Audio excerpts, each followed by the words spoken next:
En fonction des menaces que représentent les États-Unis et leurs alliés, nous continuerons à améliorer la composition et la structure des forces armées et à augmenter la production des armes et des équipements militaires les plus populaires.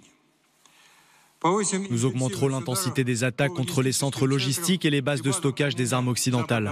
Les forces armées russes continueront à accomplir les tâches qui leur sont assignées jusqu'à ce que les objectifs de l'opération spéciale soient pleinement atteints.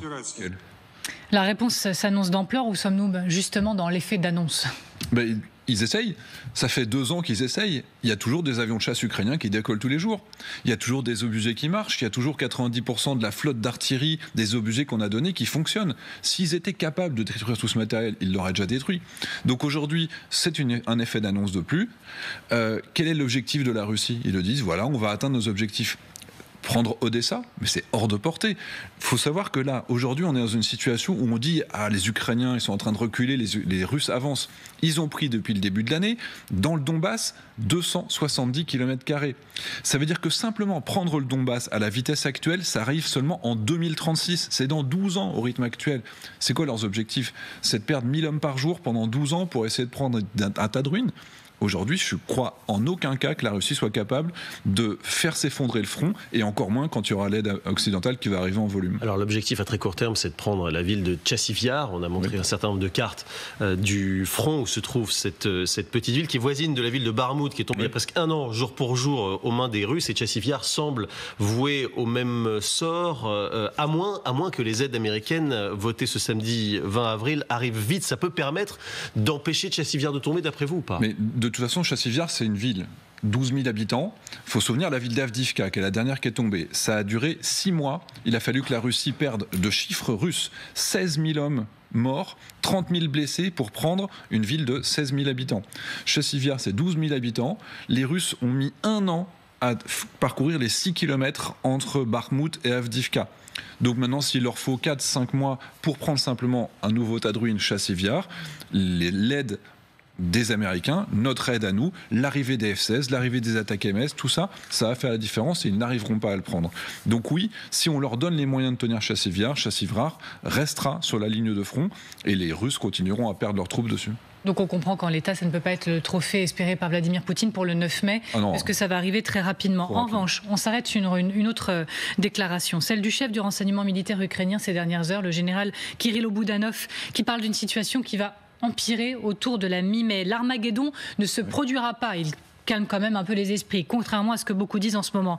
Mais il y aura des problèmes à partir de la mi-mai. Quels problèmes, pour reprendre ces mots ? Et je vous propose de regarder la carte de la formidable revue Grand Continent. Une carte qui essaye de flécher en gros ce qu'on peut imaginer pour l'été 2024 du côté de l'Ukraine. Et pour résumer, eh bien, l'offensive russe de cet été se concentrerait sur les mêmes axes que cet hiver. Chassiv Yar, on le voit, Avdiivka, Siversk ou encore Kupiansk. Mais qu'ils essayent, c'est déjà ce qu'ils font de toute façon, et ils cherchent à intensifier. Pourquoi la mi-mai ? C'est justement parce que les fameux 800 000 obus européens qui ont été sourcés par la République tchèque doivent arriver entre la fin mai et la début juin. Les F-16 doivent arriver dans le courant de l'été, c'est-à-dire a priori à partir du mois de juin. La défense, l'aide américaine doit commencer à arriver dans les prochaines semaines très progressivement. C'est-à-dire que si les Russes veulent s'engager, faire une offensive, réussir quelque chose, c'est maintenant. À partir de la mi-juin, les Ukrainiens auront les moyens vraiment de les arrêter.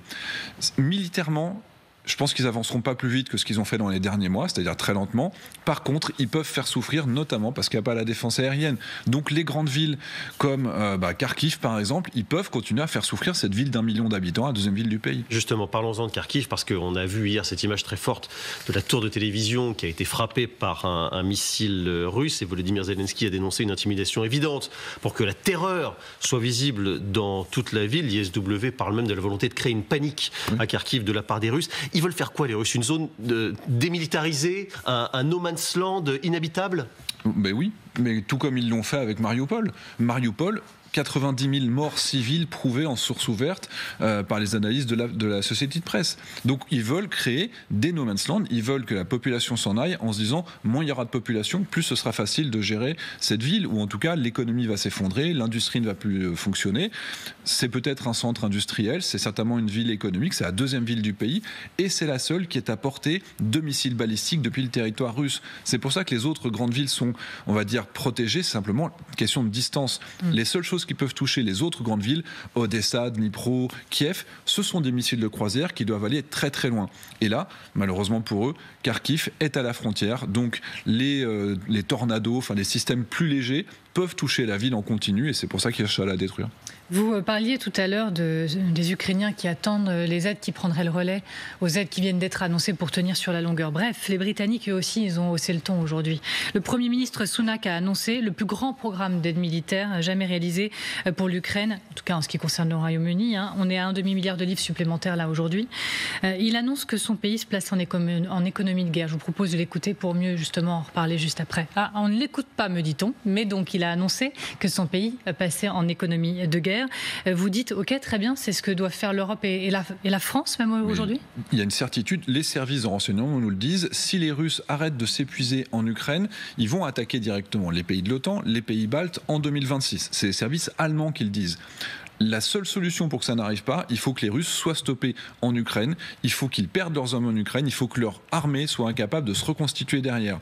Donc ça veut dire qu'il faut absolument qu'on arme les Ukrainiens, 1 pour les sauver et 2 pour éviter de subir une guerre directe contre la Russie derrière. Mais vous dites la France doit se mettre en économie de guerre comme le Royaume-Uni l'annonce. Ce qui a été annoncé récemment par le ministre des Armées, c'est-à-dire un renforcement de l'industrie avec des menaces même sur certaines industries si elles ne font pas exactement ce qu'il faut, c'est insuffisant à ce jour. C'est un bon début, enfin, il aurait fallu le faire il y a 2 ans, c'est une accélération qui est bienvenue et vraiment, mais est-ce qu'il faudrait faire plus ? Oui, 100 fois plus et on aurait pu faire plus depuis le début. Fournir plus d'équipements, produire davantage de missiles, tous les systèmes qu'on produit. La France est le premier, est le deuxième producteur mondial d'armes, exportateur mondial d'armes.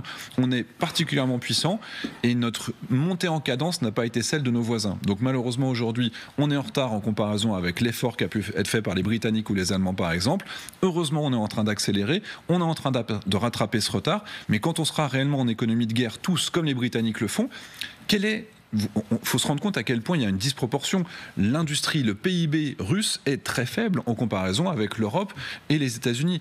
Quand on fera tous le nécessaire, seulement 0,5% de notre PIB au profit de l'Ukraine, ça changera tout et l'Ukraine sera forcément dominante sur des années et des années. Bon, une dernière information dans l'actualité, le journal britannique The Sun qui a révélé que 46 000 vols britanniques ont connu des problèmes de navigation à cause de la Russie. Oui. Le Sun qui écrit que depuis l'année dernière, les problèmes de navigation ont été identifiés, notamment 2300 sur Ryanair, si je prends un exemple. Vous pouvez nous expliquer en quoi la Russie est responsable et surtout, ça veut dire quoi pour les vols commerciaux? Ils ne sont pas sûrs. Allez, on ne va pas dramatiser, mais vous répondez. Alors, il y a un système de navigation qui est hybridé GPS, c'est-à-dire que dans les avions, vous avez des centrales à inertie et elles vont quand même utiliser les signaux qui viennent du ciel, le GPS. Le problème, c'est que les Russes, pour des bonnes et des mauvaises raisons, ils vont essayer de décaler les informations. Le GPS va être faux, puisque eux vont envoyer des données qui sont décalées de dizaines de mètres, de centaines de mètres parfois, ce qui fait que l'objectif, c'est par exemple qu'un obusier ne puisse pas tirer correctement, qu'un drone kamikaze se perde et ne vise pas correctement sur sa cible. Et le problème, c'est que les avions de ligne qui sont dans la région vont également recevoir ces informations et vont être décalés. Ça, ce serait une explication pertinente si on était uniquement sur la ligne de front. Le problème, c'est que les Russes, ils le font aussi dans les pays baltes par exemple, et là il n'y a aucun risque de ce côté, donc on sait très bien que c'est pour gêner la marche normale de l'économie.